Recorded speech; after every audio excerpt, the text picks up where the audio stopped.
संतती प्राप्तीसाठी हा एक तुम्हाला मंत्र सांगणार आहे. जर आपण संततीसाठी प्रयत्न करत असाल, तर पूजेत बसलेला, रांगता, हातात लोण्याचा गोळा असलेला कृष्णाचा फोटो नेहमी तुमच्या देव्हाऱ्यात ठेवा व त्याची दररोज पूजा करा. श्रीकृष्ण बाळकृष्णाचा फोटो. पूजा झाली की खालील मंत्र 16 वेळा म्हणावा. मंत्र असा आहे: वसुदेव सुतं देवं वासुदेव जगत्पते देही मे तनयं कृष्ण त्वामहं शरणागत. वसुदेव सुतं देवं वासुदेव जगत्पते देही मे तनयं कृष्ण त्वामहं शरणागतः. वसुदेव सुतं देवं वासुदेव जगत्पते देहि मे तनयं कृष्ण त्वामहं शरणागतः. वसुदेव सुतं देवं वासुदेव जगत्पते देहि मे तनयं कृष्ण त्वामहं शरणागतः. वसुदेव सुतं देवं वासुदेव जगत्पते. मग कोणत्याही एका शुभ शनिवारी एक नारळ सूर्याला दाखवून हातात घ्यायचा आणि सूर्याला दाखवायचा सकाळी स्नान वगैरे झाल्यावर, आणि सूर्याकडे पाहून ओम ह्रीं सूर्याय नमः, ओम ह्रीं सूर्याय नमः हा मंत्र 108 वेळा जपायचा.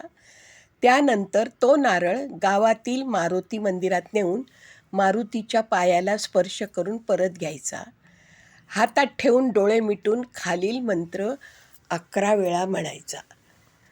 मारुतीच्या पायाला त्या नारळाचा स्पर्श करायचा, त्याला हातात घ्यायचं आणि डोळे मिटून खालील मंत्र 11 वेळा म्हणायचा.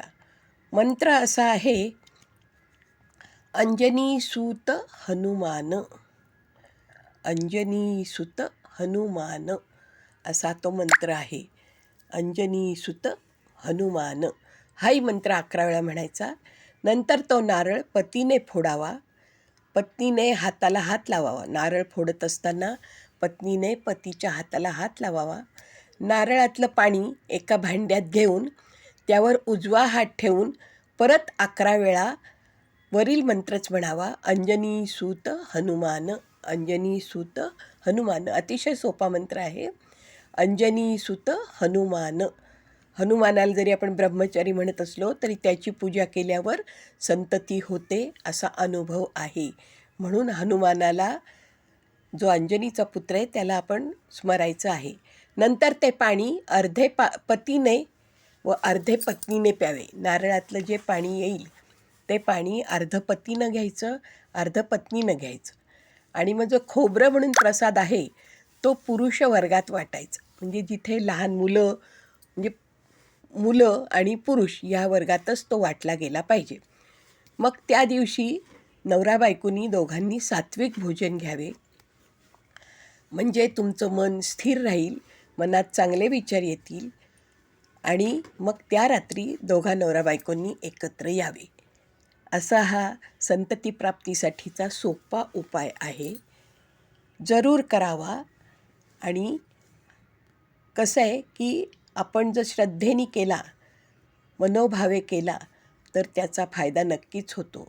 हा उपाय स्वामी समर्थांच्या पुस्तकातून सांगितलेला आहे, त्यामुळे अनुभवसिद्ध असा हा उपाय आहे. तुम्ही श्रद्धापूर्वक करा.